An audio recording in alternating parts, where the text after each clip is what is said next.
side, and I'll invite you to ask your first question in question time. Thank you, Madam President. My question is to the Minister representing the Minister for Agriculture, Senator McCarthy. The current shortage of saline IV fluids under your government's watch is also impacting the agricultural sector. What guarantees can the Minister provide to Australian commercial livestock operators and the nation's farmers that their livestock and livelihoods will not be adversely impacted by this shortage? Thank you, Senator Brockman. Minister McCarthy. Thank you, President, and I thank the good senator from Western Australia for the question. In fact, just to follow up on something that he might have said 10 seconds before the question, President, we all love beef. We all like to eat sheep, or those of us who like that, and lamb. I mean, it is important. It's good food. It's something that certainly those of us in the Northern Territory like. And Minister, please resume your seat. Senator Brockman. The question was about IV and saline availability. The minister's got nowhere near it. If she doesn't know the answer, she should sit down. Thank you, Senator Brockman. I will remind order.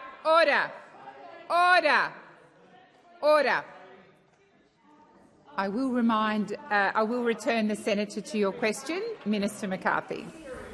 Thank you, President. I know this is an important question for the senator from Western Australia, and I would say this. We saw what happened during the pandemic, President, when we couldn't get the medical supplies we needed. That's right. When we needed them most, which is why the Albanese government is investing to create strong domestic supply chains that support our world-class services. That's right. And that includes rebuilding our medical and pharmaceutical manufacturing capacity in this country. Yep. And obviously to reach out right across all of the sectors, including the sectors that the good senator from Western Australia is asking a question about. We've dedicated $1.5 billion of the $15 billion National Reconstruction Fund for medical manufacturing. Only the Albanese Labor government believes in making things here and is investing so we aren't always reliant on others in a crisis. That's right. Under your watch, Australians faced shortages of vaccines, shortages of COVID tests, shortages of PPE for our frontline workers. Senator Cash. So even today, they stand in here and say they want stronger domestic capability, while at the same time their colleagues rant, rave in the opposite place. Thank you, Senator McCarthy. Just before I call you, Senator Brockman, Senator Ruston and Senator Cash, I called both of you and you completely disregarded my direction. Senator Brockman, first supplementary. Well, this is a serious question that does impact livelihoods, and I don't think the contempt this Labor government has for the ag sector should be on display in the answers. The current shortage is also impacting Australians' veterinary clinics. Vets are reporting without adequate IV, practices may need to cancel emergency surgery and postpone routine procedures. What guarantees can the minister provide to millions of Australian pet owners that their pets will not be adversely impacted? Thank you, Senator Brockman. Minister McCarthy. Thank you, President. Thank you, President. And we won't be lectured on this side about the importance of supply chains. We won't be lectured on this side about the importance of having those supply chains. Minister, please resume your seat. Senator Wong. I have been attempting to call the chamber to order. Minister McCarthy, please continue. Thank you, President. And I do pick up on the senator's question there in terms of the way we react and treat the farming industry. I disagree completely. No. Senator Ruston, if you'd let me finish. Senator Ruston. For the interjections. So rude. So rude. Minister, please resume your seat. Senator Wong and Senator Ruston, it's my role to make sure the Senate is orderly. I will admit I am not always successful at that, but I would ask senators to stop their interjections. Minister McCarthy. Thank you, President. I do pick up on the senator's question there in terms of our work and the legislation that Senator Watt brought in regards to live sheep exports. They don't want to hear. They don't want to hear. Don't want to know. They come in here Minister saying McCarthy, that we're not interested. Please resume your seat. Senator Ruston. I just would, on relevance, President, maybe the senator might like the question reread. We were talking about pets. Senator Ruston, I do remind you and other senators in this place there was a preamble to that question, which was about the government's regard for the ag sector, and the minister is perfectly entitled to address that part of her question. Yes, Senator Wong. The opposition consistently interject, particularly on this minister. And she was responding. She was responding to an interjection. So you can't have it both ways. Thank you, Senator Wong. I have addressed Senator Ruston's point of order. Senator Brockman, second supplementary. Will the minister guarantee that no animal, great or small, will be adversely impacted by the government's failure to appropriately manage this IV fluid shortage that they have known about for more than a year? Thank you, Senator Brockman. Minister, I'm not going to call the minister until there's silence across the chamber. Order. Order. Senator Davey, when you are quite finished. Minister McCarthy. Thank you, President. I can certainly say this to the good senator from Western Australia, that we have a minister here in the federal government who is very, very dedicated to wanting to ensure there is care and concern right across the country. And I think you coming into this chamber wanting to cause fights over things that are totally unnecessary. We are certainly very supportive of the farming industry, and we certainly will take on any of those issues. And I know that the minister will. You don't even want to listen. You don't even want to listen. So rude. You know, you're so rude. So rude. Minister McCarthy. Just a moment, Senator Birmingham. I'm waiting for silence. Senator Birmingham. President, a point of order on direct relevance. The question was very clearly specific about IV fluid shortages and the impact on animals and veterinary practices.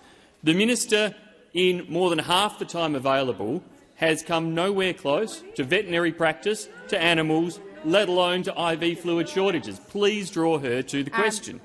Thank you, Senator Birmingham. Just a moment, Minister McCarthy. I would very happily draw the minister to the question, but I also note that there have been a number of interjections which the senator is also entitled to answer. So I suggest, if you want the question answered, control the interjections. Minister McCarthy. Well, President, as I was saying before, I was rudely interrupted by the other side. We do have a minister who is very prepared to meet with the sector, to work with the sector, and I just repeat, for those opposite who don't want to listen, that we do believe in investing here. Unlike you, with the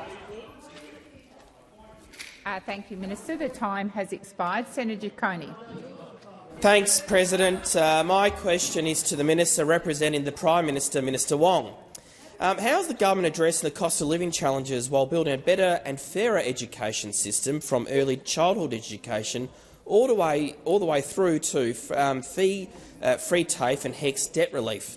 Can the minister also detail particularly how the Albanese government is helping early childhood educators get a pay rise while also keeping fees down for many working families? Minister Wong.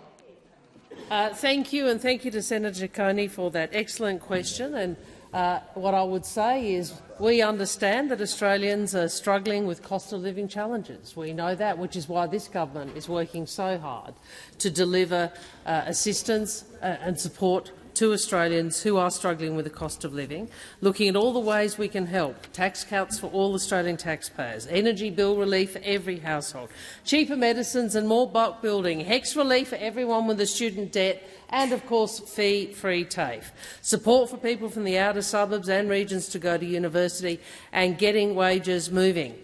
We are also provisioning for higher wages for aged care and childcare workers.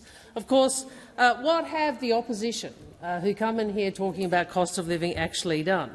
Well, what they've really done is oppose cost of living relief at every chance they get. Every chance they get.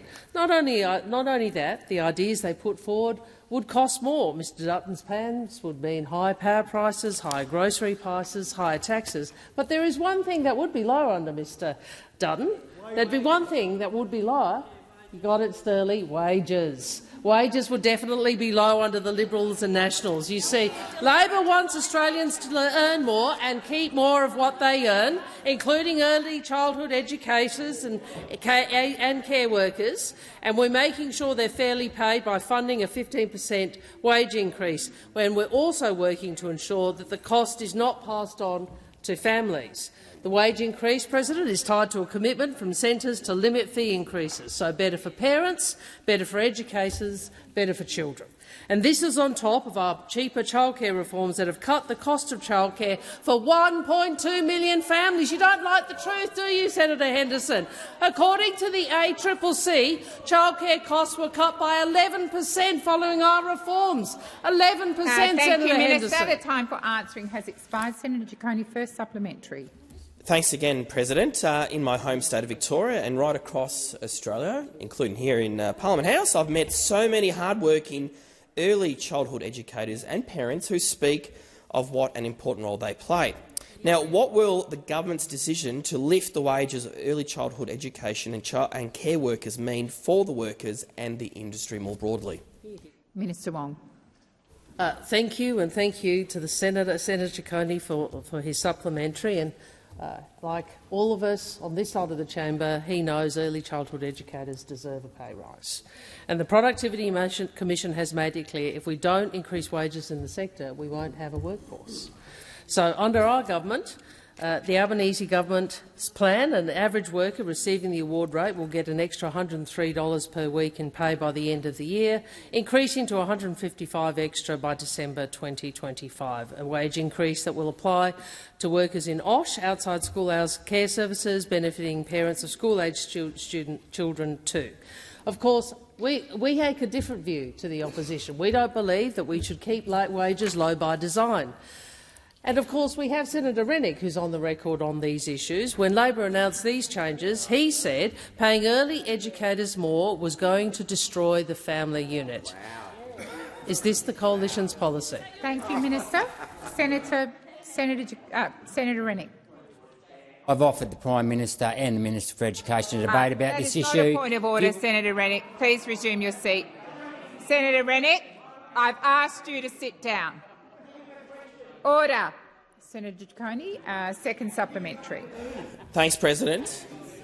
I thank the Minister for that response. Now, how is the Albanese Labor government supporting Australians to develop the skills and the capabilities required for the jobs of the future, while also providing cost of living relief?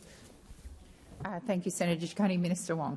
Thank you, and thank you for the supplementary, Senator Ciccone, because it does articulate one of the policy challenges that the government at this time faces. We have to address cost of living challenges, but we also have to do the work that was never done under the Coalition, which is to set Australia up for a prosperous future.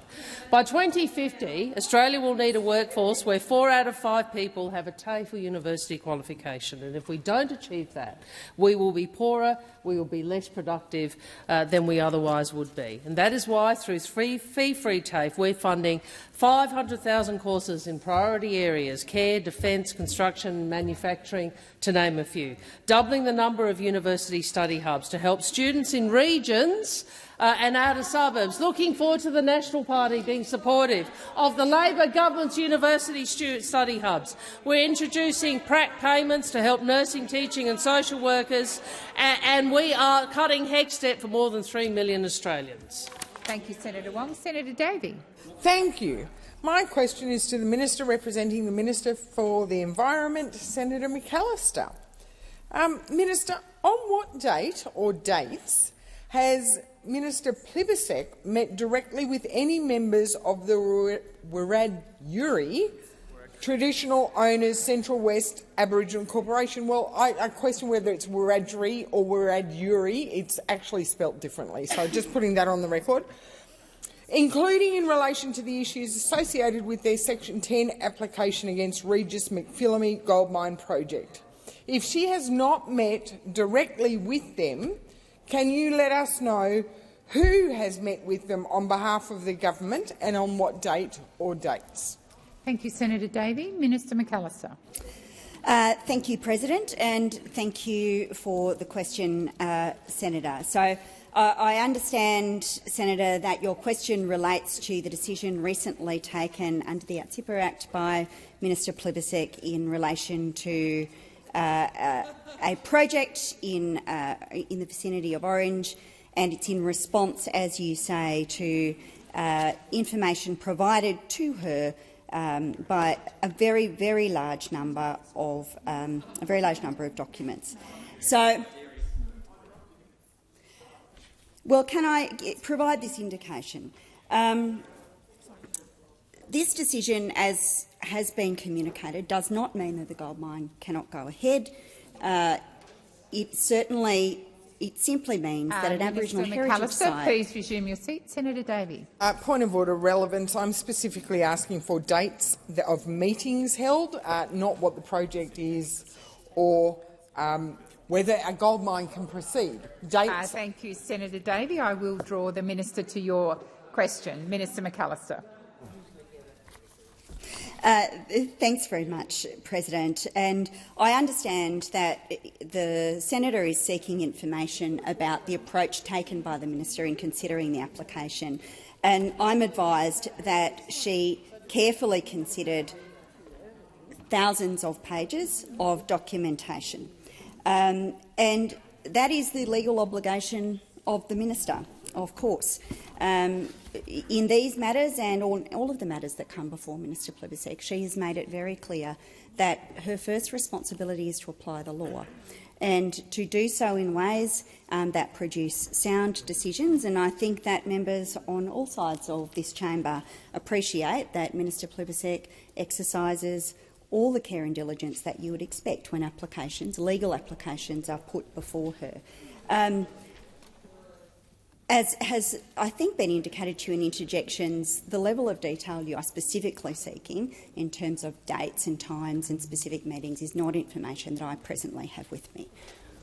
Thank you, Minister. Senator Davey. Thank you. Well, Minister, in your briefing notes there, given that following this news breaking last Friday, the lead applicant, Nairi Reynolds, said that, and I quote, "More than often we get told our knowledge isn't traditional enough and that we make things up." Is it in your briefings whether the minister did any due diligence to establish that none of the claims in the application were confected or fabricated, given it was done by the Environmental Defender's Office? Thank you, Senator Davey. Minister McAllister.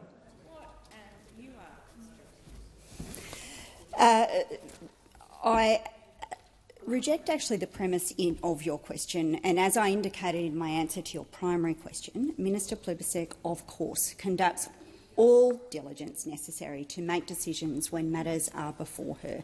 And in doing so, she of course relies on the advice from her department, which is exactly the practice that would have been in place when ministers took similar decisions in your government, in the government that the coalition was part of. Now, as has been the point that I've made in these questions earlier in the week, is that this decision is very similar to a Section 10 decision that was made by Minister Ley when she was the Environment Minister. And Minister Ley made a decision in relation to the same Act, in relation to the same legislation that has been in place since the 1980s, in relation to cultural heritage. Minister McAllister, the time has expired. Senator Davies, second supplementary. So what information does the government possess about how many complaints have been made to the Office of the Registrar of Indigenous Corporations about the activities of the Wiradjuri traditional owners, Central West Aboriginal Corporation? Thank you, Senator Davey, for your question. Minister McAllister. Senator, I think I have— Oh, please. Minister Wong. trying to understand the question, but if I'm not sure that is within this minister's portfolio. I'm happy to ask Senator Davey to repeat the question, and you're not seeking the call, Senator Birmingham. Or Senator Davey, perhaps you could just reiterate the question, and then we can look at the portfolio. Without debating, the question goes directly to the due diligence conducted and whether the minister. The question. Thank you, Senator Davey. Well, the question is, what information does the government possess about how many complaints have been made to the Office of the Registrar of Indigenous Corporations about the activities of the Wiradjuri Traditional Owners Central West Aboriginal Corporation? Thank you, Senator Davey. Minister Wong. Senator Davey, I will concede if I'm wrong, but I don't think that that's an entity within the representing minister's portfolio. Senator Birmingham. President, just on the point of order, and I think Senator Davey did clarify at the commencement of restating the question, which does go to the due diligence undertaken by the minister that Minister McAllister is representing in the decision that was made, and that due diligence should extend indeed to awareness, given the representations of this entity, of the credibility of that entity. I will seek the advice of Minister Wong. With respect, that submission is not on point. The office that is referred to is not in this minister's portfolio. I understand it's in the portfolio. Well, yeah, not everything in government is with one minister. I'll take the interjection. As I understand, Minister McCarthy said that's in her portfolio. Yeah, you have to change it.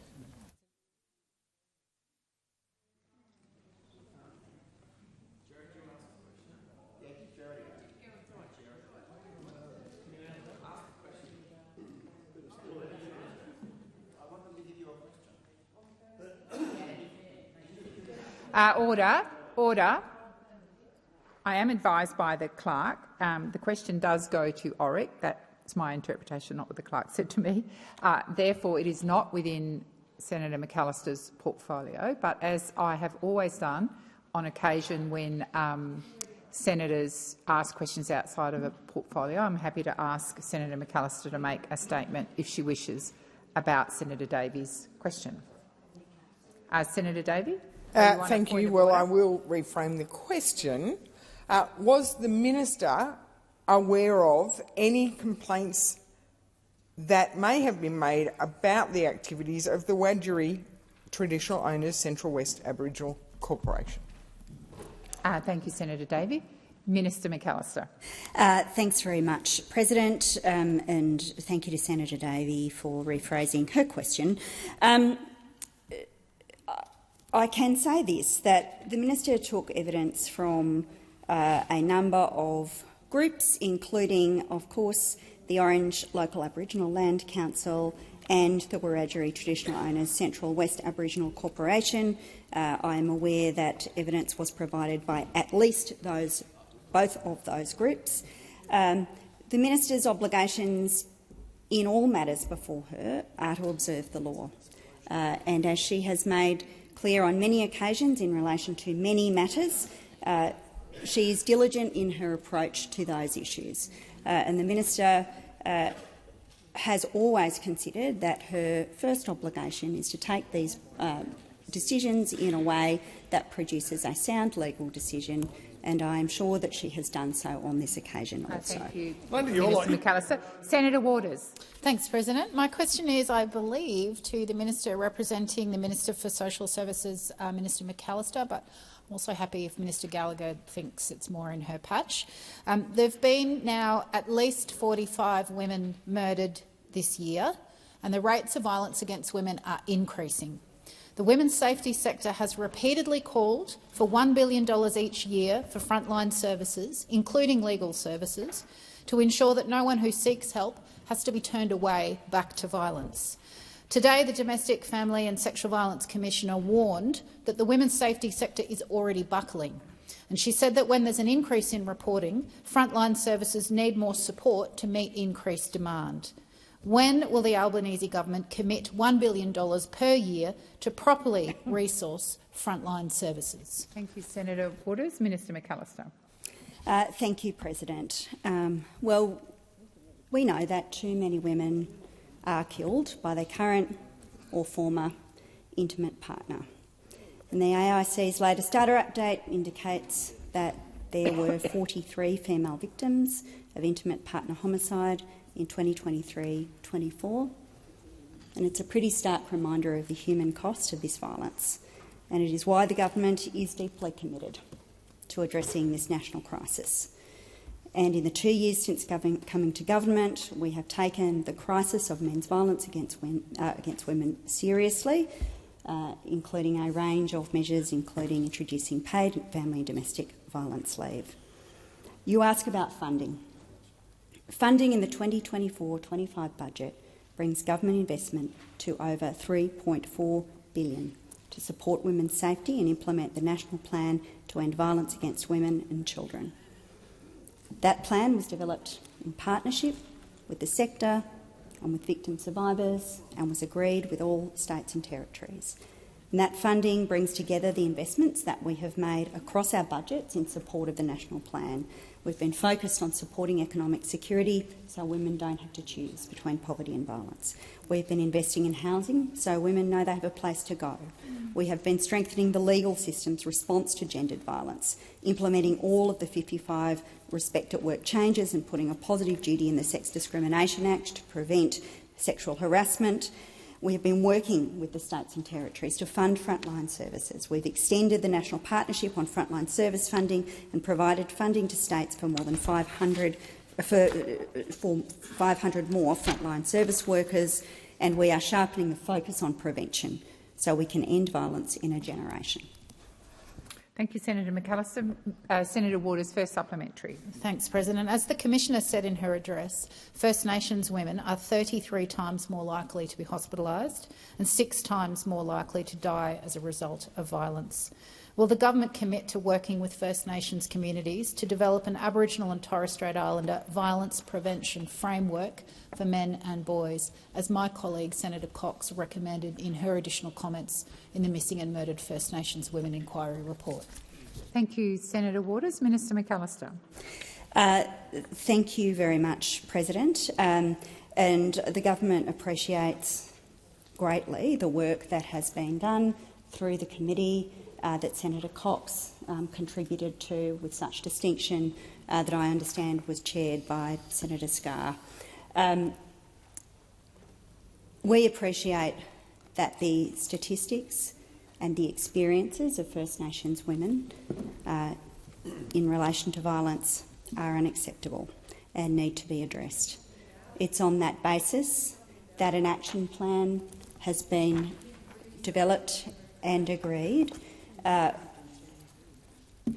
with First Nations women as part of the National Plan to End Violence Against Women. And there is the government has a continuing commitment to work with First Nations women to improve this in a collaborative way that meets their needs and their priorities. Minister McAllister. Senator Waters, second supplementary. Thanks, President. The Commissioner also said today that sexual violence is often left out of the conversation, and yet there's been an 11% increase in sexual violence in the last year. Will the government commit to increasing funding specifically for sexual violence services? And can you please answer this question? 1 out of 3 is better than none. Thank you, Senator Waters. Minister McAllister. Order. On this topic. Order. Hey, on this topic. Order. Senator Watts and Senator Cox. Order. Senator Cox, I've called you to order. Minister McAllister. Well, no woman or girl should have to experience sexual violence in their life, and the government is leading national efforts to prevent sexual violence and support the victim survivors who experience it. We are partnering with states and territories to strengthen and harmonise the laws in relation to sexual assault and consent, and we're providing $14.7 million in the 23-24 budget to strengthen how the criminal justice system responds to sexual assault. We are funding an Australian Law Reform Commission inquiry into justice responses to sexual violence, and that's due to report at the beginning of next year. A lived experience expert advisory group comprising victim survivors and their advocates has been established to ensure that victim survivors— Thank you, Minister. Senator Waters. Point of order. Look, I am sorry, but I ask these questions because I actually do want to know the answer, and I appreciate the context, but I do already know all of that. My question was, will you commit to increasing funding specifically for sexual violence services? I believe the minister is being relevant, and I will listen carefully to the remainder of the question. Minister McAllister. Senator Waters and Senator Cox. Please continue, Minister. We are increasing funding to services for women who experience sexual violence, and we are progressing important reforms, particularly in the criminal justice system, so that the experience of complainants can improve. Thank you, Minister. The time for answering has expired. Senator Green. Thanks so much, President. My question is to the Minister representing the Minister for Northern Australia, Senator McCarthy. Minister, as senators from Northern Australia, you and I both know how important the NAIF is. And my question is, how is the Northern Australia Infrastructure Facility unlocking economic opportunities in the north? And why did the government announce an independent review of the NAIF? Minister McCarthy. Thank you, President. And I know the members opposite are very excited to hear about this too. A strong north is a strong Australia, as Senator Green knows. The Albanese Labor government is committed to creating secure jobs across Northern Australia and empowering the region to drive our nation's future prosperity. A centrepiece of that vision is the Northern Australia Infrastructure Facility, which we increased to $7 billion. Last month, the NAIF reached a significant milestone with $2 billion Please continue, Minister. now invested in infrastructure projects across the north. A further $2.4 billion has been committed. The 32 projects now backed by the NAIF are transforming the north and are on track to create more than 18,000 jobs, President, across the country. The NAIF is working at last. The NAIF also has 31 projects. I can tell everyone's riveted. This is wonderful. In its pre-investment pipeline, with the potential to create thousands more jobs across Northern Australia. Everyone move north. On Monday, the Minister for Northern Australia announced an independent review of the NAIF as required by law. The independent review panel will soon start engaging with a range of key stakeholders to ensure the recommendations, even Senator Smith's excited about moving north, put forward to government are robust and reflect the views of the north. I encourage senators to contribute to this important review, but I recommend those opposite engage meaningfully, instead of attacking an opportunity to ensure the NAIF continues creating secure jobs and economic opportunities for Northern Australians. Thank you, Minister. Senator Green, first supplementary. Thank you so much, President. That's wonderful news, Minister. I thank you for outlining how the independent review of the Northern Australia Infrastructure Facility will ensure that it continues creating secure jobs in the north. How is the NAIF supporting Indigenous businesses and boosting employment for Indigenous Australians? Thank you, Senator Green. Minister McCarthy. Thank you, President, and I thank the senator for the supplementary question. A priority of the NAIF is improving First Nations outcomes and contributing to closing the gap. And all projects backed by the NAIF need to create and implement an Indigenous engagement strategy that is tailored to the aspirations of the local community. NAIF's proponents have so far created more than 1,100 jobs for Indigenous Australians, and projects have spent over $80 million supporting Indigenous businesses. For example, the NAIF has provided a $150 million loan to Charles Darwin University's Education and Community Precinct, which reports 12.5% Indigenous employment. The Minister for Northern Australia has also instructed NAIF to deepen its investment in social infrastructure, particularly housing that benefits First Nations communities. Thank you, Minister. Senator Green, second supplementary. Thank you, President. I thank the Minister for outlining how the Northern Australia Infrastructure Facility is increasing Indigenous employment and backing businesses owned by Aboriginal Australians. Minister, how is the NAIF helping drive Australia's transition towards a net-zero economy by also supporting renewable energy and critical minerals projects? Thank you, Senator Green. Minister McAllister. I beg your pardon. I'll get the max right. Minister McCarthy. Thank you, President, and thank you, Senator Green. And I might also make mention of Mackay, because we do have a member in the gallery from Mackay, which is incorporated in Northern Australia, so welcome. The Albanese Labor government updated the NAIF's investment mandate this year to better align its focus with our national priorities, including achieving Australia's net zero and energy transition goals. The NAIF has approved loans to 3 renewable energy projects expected to create more than 900 jobs, and 6 critical minerals projects forecast to create 2,500 jobs. So, Senators, let's get on board and support the NAIF. Thank you, Senator McCarthy. Senator Hanson. Thank you very much. My question is to the Minister for Aboriginal Affairs, Minister McCarthy. On Monday, Senator Roberts asked you if the Albanese Labor government supports the Miles State Labor government secretly giving away freehold land to Aboriginal corporations with little or no community consultation beforehand. You said there are no secret deals going on, there's no secretiveness in any of this. Could you please share with the Senate the details of the land transfer plans that are currently underway in Queensland in the towns of Augathallo, Boonaroo, Croydon, Duchess, Eurong, Happy Valley, Laura, Maryborough, Mount Isa, Rainbow Beach, Riverheads, Roma, Thargomindah, Theodore and Tabia? Thank you, Senator Hanson. Minister McCarthy. Thank you, President.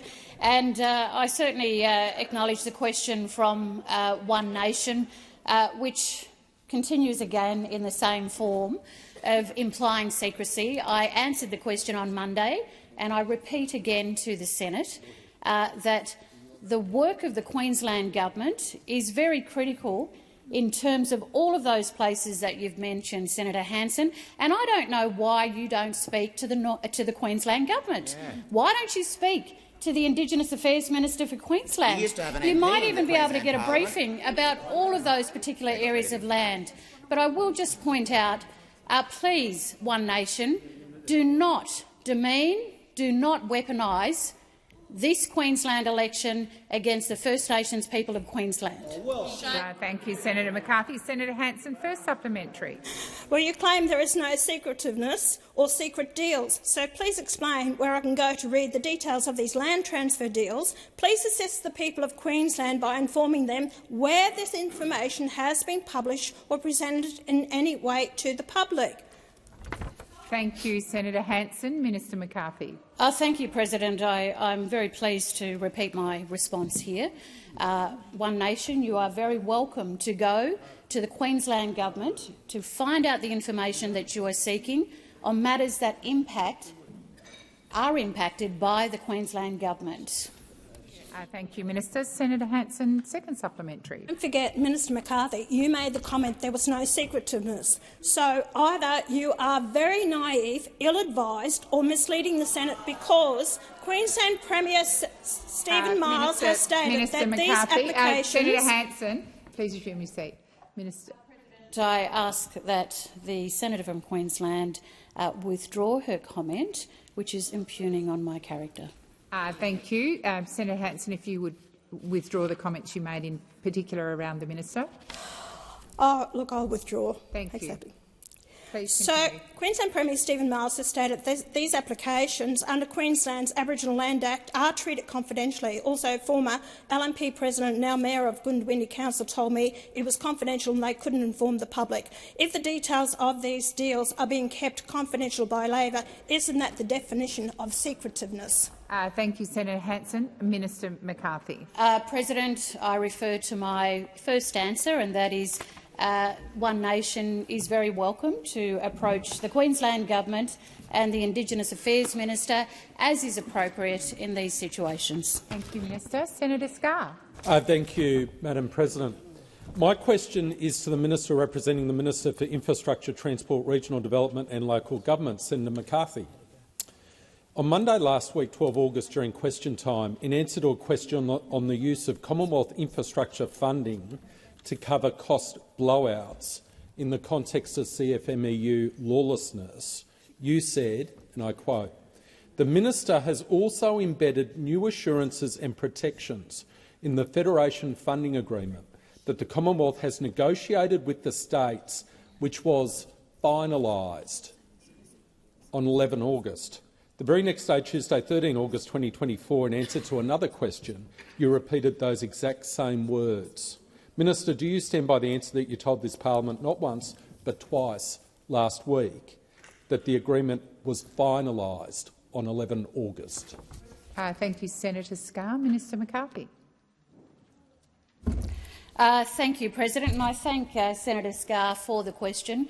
Senator Scarr, I certainly stand by the comments that I've been advised on in relation to the infrastructure portfolio. Thank you, Minister. Senator Scarr, first supplementary. Well, Senator McCarthy, I note that you were given an opportunity to provide some additional comment, but you've chosen to stand behind your answer. I ask you to carefully consider that answer. If the Commonwealth has in fact negotiated the new Land Transport Infrastructure Federation Funding Agreement with the states, which you say was finalised on 11 August 2024, why isn't it on the website? And how many states have actually signed it? Thank you, Senator Scarr. Minister McCarthy. Thank you, President. I see what this is about. You're worried about a website, that there's no details, according to you, on a website, Senator Scarr. Well, let me say, no, they don't want to hear. They don't want to hear the answer. You ask a question and you don't want to listen. So you don't want to hear, Senator for Tasmania. You clearly don't care about it either. Let me tell— Sorry, President. Order. Made final. Senator Ruston, which part of order does not apply to you? Senator McKenzie. Minister McCarthy, please continue. So I can see the interest is about the website, President. And if I go back to the primary question, the answer that I gave last week still remains the same, that the Commonwealth has negotiated with the states, which was finalised on August 11. Thank you, Minister. Senator Scarr, second supplementary. Thank you, Madam President. My interest is not in the website, it's whether or not the agreement has been finalised. And that means to me that each of the states have actually agreed to the agreement. Otherwise, how else could it be finalised? So, Minister, could you please explain whether or not all of the states have actually agreed to the infrastructure funding agreement? And if not, which ones have not? Thank you, Senator Scarr. Minister McCarthy. Thank you, President. I will pick up on the fact that you said you're not worried about a website. You actually are, Senator Scarr. You actually raised that in your first supplementary. But, however, let's not put the facts in the way of a good story here. The FFA outlines the states and territories' responsibility to ensure value for money for public funds. The minister has embedded new assurances and protections in the Federation Funding Agreement, which you do not want to hear. Please. Order across the chamber. Senator, I realise you're on your feet, Senator Scarr, but I would appreciate it if senators, particularly on your side, but not solely on your side, came to order. Senator Scarr. Relevance, Madam President.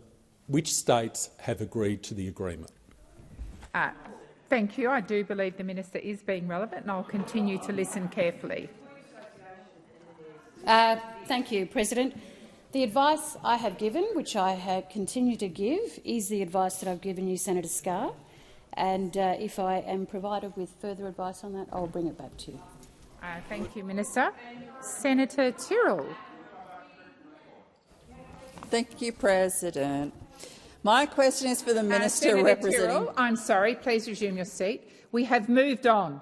I had a senator asking a question and you were still interjecting, particularly you, Senator Ruston, about the previous question. I'd ask you to listen in silence or leave the chamber.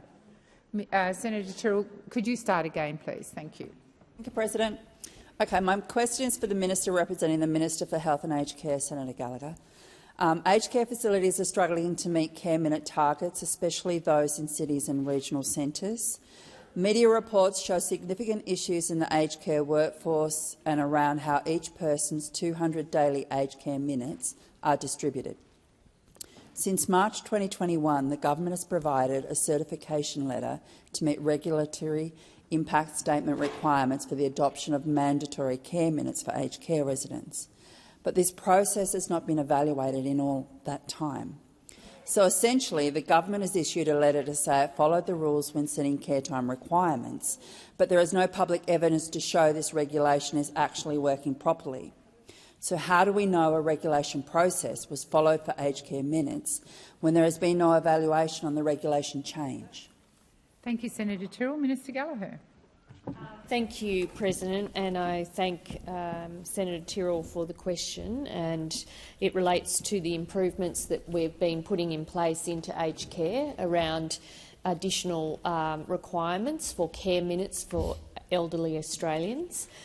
This is a relatively recent change, as you know, to staffing requirements in aged care, and the feedback that the government is getting from consumers and providers is that it is making a difference across the aged care sector. I'm not certain, and I don't have the details in front of me, on the evaluation of the care minutes in residential aged care, although I would believe that it would be being done. I'll just see if I can quickly skim and see if there is a requirement or a time frame. But certainly the improvements, the care minutes have improved the quality of care going to residents in aged care facilities. The government is, of course, watching this as part of our response to improving care in aged care, and we will continue to do so, and I'll see if there's further information I can provide. Senator Tyrrell, first supplementary. President, well, statistics released by the government show that half of Tasmania's residential aged care facilities are not meeting their care minute targets. The Office of Independent Analysis hasn't looked at the regulatory impact statement requirements between 2021 to 2023, which makes me think there's been no quality analysis of the regulations changed to aged care minutes. Another certificate has already been issued to support the government's planned increase. If we know the system isn't working now due to workforce issues, where are the extra staff coming from to support these extra 15 minutes? Thank you, Senator Tyrrell. Minister Gallagher. Thank you. Well, and I thank Senator Tyrrell for the question and for her ongoing interest in aged care, particularly in her state of Tasmania. I don't think you can just see care minutes in isolation from the other work that's being done in aged care to improve the sustainability of the sector and to encourage staff into the sector. For example, our support for the aged care pay increase is linked to attracting and retaining staff in the aged care sector. You know, if you are getting better paid and better recognition for the work that you would do, that you're not going to see the separation rates and the changes or the loss of staff through that time. But it is an adjustment for the sector, as you say, that some areas are not able to meet those requirements, and that's something that we're going to have to continue to focus on. But certainly in my feedback that I've got from aged care providers, the wage increase has been the single biggest thing that's changed the workforce situation for them. Has expired. Senator Tyrrell, second supplementary. Thank you. The government's $2.2 billion investment in aged care is just a stopgap. It won't touch the more than 13,000 registered nurses and 32,000 personal care workers we need to fix the workforce gap. The government has had more than 2 years to get this right. 2 years to support the workforce, 2 years to evaluate the regulation, a regulation you're about to add an extra 15 minutes to. Even the Australian National Audit Office said there was no evaluation strategy in October last year. Why is there still no publicly available information on the evaluation of the regulation? Thank you, Senator Tyrrell. Minister Gallagher. Thank you. Well, I'm happy to take further information on that. My expectation and the leadership that's been shown by the Minister for Aged Care will be that these reforms to aged care would be scrutinised and evaluated over time, but that they are relatively new reforms. And I would again say that the extra investment that you cite going into aged care is a very small part of the extra investment. In terms of wages, it was significantly more than that in order to retain and attract people into the roles that you speak about, including for registered nurses. So, yes, there is more to do, but we have invested significantly in the workforce and in reforms, and we're continuing to discuss further opportunities for aged care reform during this term of parliament. Thank you, Minister. Senator Bilyk. Thank you. My question is to the Minister representing the Minister for Climate Change and Energy, Minister McAllister. Since the election of the Albanese government, Australia has returned to being a constructive partner in the effort to reduce global emissions by investing in clean, cheap, renewable energy. Could the minister please explain to the chamber what actions the government is taking to seize the economic opportunities afforded by international effort to reduce climate emissions? Thank you, Senator Bilyk. Minister McAllister. Thank you, President. Well, the international community is moving to act on climate change, and the Albanese government is committed to working with our partners in our region, and in particular in the Pacific, to address climate change through the Paris framework. And Australia, under the Albanese government, has a serious plan, an actual plan, to transform our economy and meet our commitments. And on coming to government, we lifted our emissions target by more than half, from 26% to 43% by 2030, and alongside our net zero commitment, we made those targets law. We made them law, because that is what will provide businesses and the community with certainty. And as uncomfortable as it is for those opposite, business welcomes this approach. When we passed the Climate Change Act, the Business Council of Australia said this: Prime Minister Albanese and Minister Bowen have brought Australia a step closer to ending the climate wars that have put a handbrake on progress and become a serious economic barrier. And we've acted on those targets with policies like the safeguard mechanism, like our reliable renewables plan that's backed in by the capacity investment scheme, by new vehicle efficiency standards and by Hydrogen Head Start and a future made in Australia. And the November Minister report— McAllister, please resume your seat. Senator Whish-Wilson, I have called order at least 3 times. It applies to you in particular. Minister McAllister, please continue. The November report from the Climate Change Authority, which didn't yet reflect all of those initiatives, showed that 43% by 2030 is within reach. We are now on track for at least 42% emissions reductions by 2030. And we take this path because we know that the world's path to net zero is an unprecedented economic opportunity for our country. Minister, the time for answering has expired. Senator Bilyk, first supplementary. Thank you. We know that the Albanese government's Reliable Renewables plan is investing in reliable energy sources while supporting Australia's climate targets. Could the minister explain how the government's Reliable Renewables plan is securing Australia's energy needs and ensuring Australians have access to cheap, reliable energy? Thank you, Senator Bilyk. Minister McAllister. Thank you, President, and I thank the senator for her question. Anyone serious about energy reliability has a serious plan to replace coal and gas and get more firmed renewables into the grid. Anyone serious about tackling Australia's emissions has a serious plan to get more renewables into the grid. And anyone serious about electricity prices would follow the advice of experts and choose the least cost option, not the highest cost option, in thinking about our energy future. We are already halfway to our 82% renewables target in the national electricity market. Renewables have increased by 25% and we have record investment in batteries and storage. It is an ambitious target. There is more to do, and it's why we're backing it in with an expanded capacity investment scheme. And it is not convenient for those opposite, but our Reliable Renewables plan is working and it is bringing more renewables online. Thank you, Minister. The time for answering has expired. Senator Bilyk, second supplementary. Thank you, Minister. It's good to hear how the government's taking action to put downward pressure on prices and reduce emissions at the same time, even if those opposite don't want to hear it. Could the minister explain why it is taking this approach to reducing Australia's emissions? Thank you, Senator Bilyk. Minister McAllister. Thank you, President. Well, our approach, unusually it seems, is informed by experts, and we actually listen when they tell us that the optimal path for future investment is solar and wind, firmed by batteries and storage and supported by gas. We want to assure the reliability and affordability of our energy system, and we want to grasp the opportunities of the clean energy transformation. And we are not taking the approach of those opposite who have become very, very quiet.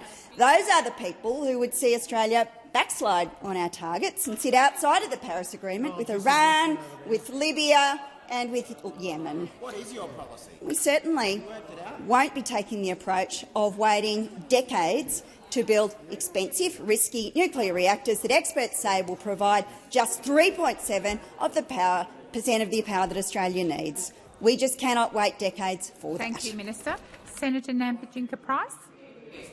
Thank you, Madam President. My question is to the Minister for Indigenous Australians, Senator McCarthy.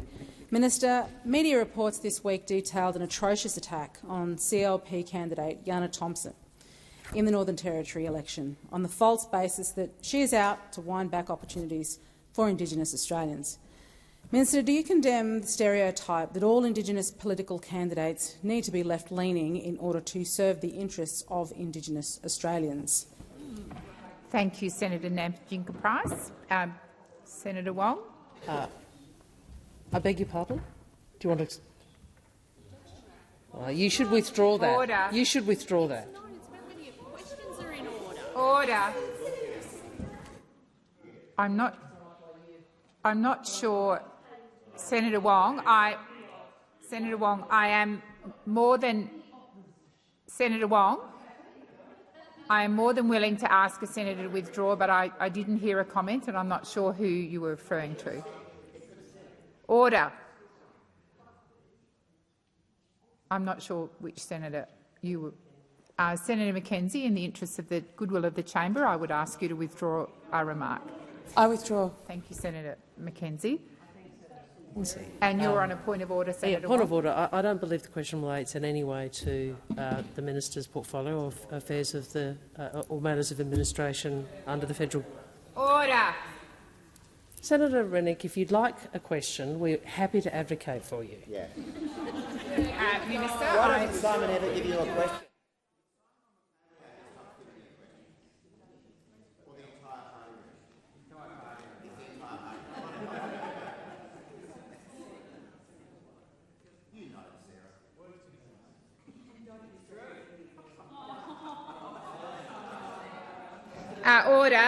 Order. I am advised, Senator Nampijinka-Price, that your question doesn't go to Minister McCarthy's portfolio, but I am happy to ask Minister McCarthy if she wishes to make a statement. And Senator Gallagher, are you on a point of order?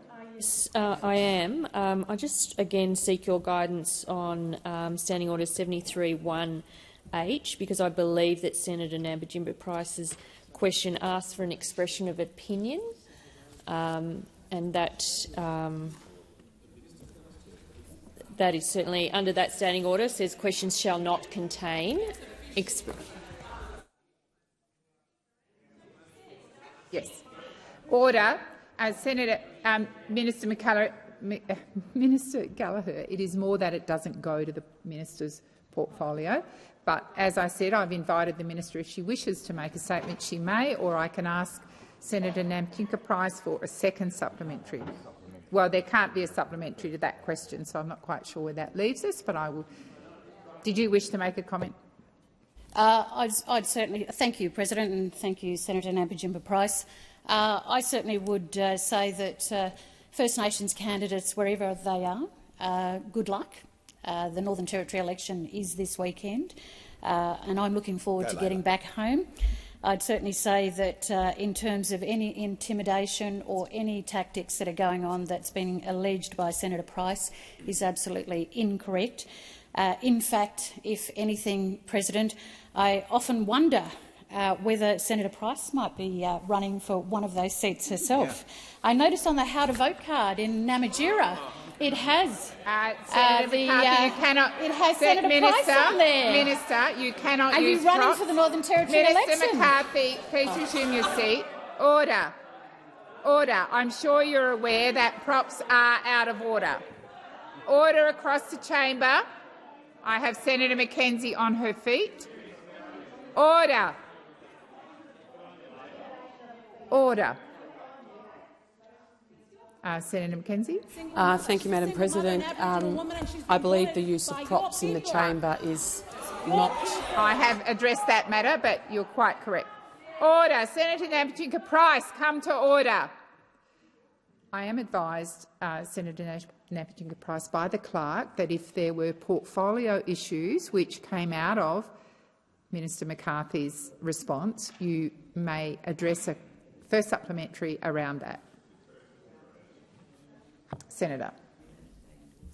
Thank you, President. Minister, as part of these media reports included the allegations involving a former Labor pre-selected candidate and current Northern Land Council chair, Matt Ryan, in an attempt to discredit Ms Thompson. Senator Nampijinka-Price, please resume your seat. Senator Watt, I was going to listen to the entire question before ascertaining whether it went to portfolio matters. Thank you. Senator Nampijinka-Price, would you like to continue? But it does need to address Minister McCarthy's portfolio areas. But please continue. Thank you. Well, given that the Land Council is a portfolio area for the minister, the conduct of the chair of the Northern Land Council in an attempt to discredit Ms Thompson— That's time now, Senator Nampijinka-Price, and that doesn't— please resume your seat. The mere mention of the Land Council doesn't go to the portfolio because the majority of the question was about a candidate. Order. Order. Senator Wong. The President is ruling. So I'd ask the opposition and the Leader of the Opposition to perhaps— well— Order. Did you want to— Okay.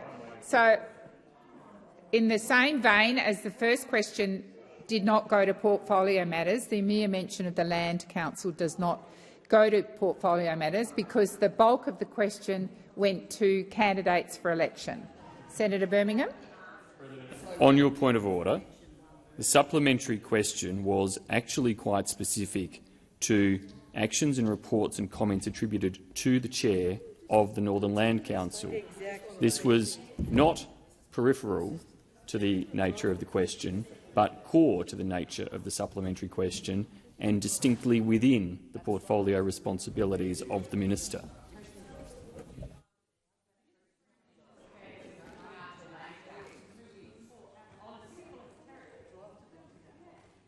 I am advised that it doesn't look like the first supplementary question relates to the primary question.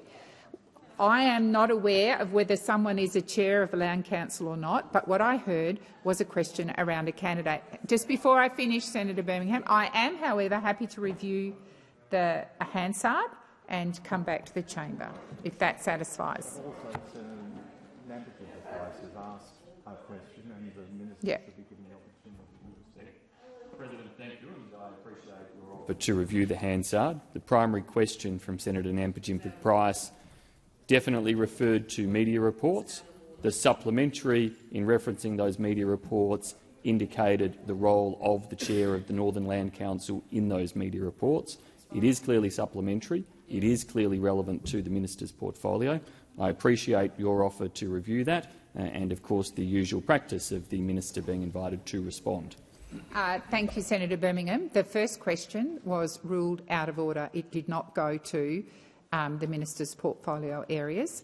My assessment of the second question is the same, but as I said to you, I will take that and look at the Hansard, and if I need to address the chamber because I've made the wrong calling, I will certainly do that, and I invite Minister McCarthy to respond if she wishes. Thank you. Thank you, President. Of course, in any election, whether it's the Northern Territory election or any other across the country, we expect people to act appropriately. I do understand also from those same media reports that the chair of the Northern Land Council has rejected those accusations, Senator Price. And I may also put on, whilst I was wondering whether you were involved in terms of running for the Northern Territory election, and then I realised you wouldn't be because you're running for Prime Minister. That's right. That's right. That's right. You're running for Prime Minister. But the problem is you can't run for the Prime Minister. You can't even run. You're not happy with Peter Dutton. You're not happy with Peter Dutton because you want Senator Nampijinka-Price, who wants to be the leader And the reason why you can't do that, Senator Price, is because you're in the Senate. But the next step might be that you want to leave the Senate. So watch out those in the lower house. Senator McGrath, withdraw that comment. Draw. Thank you. Senator Nampijinka-Price. Order. Order. With the same caveat, if you believe that matters from the minister's response went to her portfolio matter, I invite you to ask a second supplementary. Thank you, President. Minister, will you investigate the alleged interference by the Northern Land Council in the Northern Territory election and whether any council resources have been used in the election campaign, or will you continue to make a joke of the fact that an Indigenous woman has been targeted quite disgustingly? Order. Order. Order. Across the chamber. Order. I haven't called you yet, Minister McCarthy. I am going to ask the Senate to be respectful of questions and answers, whether you personally agree with them or not. And I expect when the minister stands to give her response that she will be listened to in respectful silence. Minister McCarthy. Thank you, President. And I did respond to the question by Senator Price. Of course, we do not want to see any.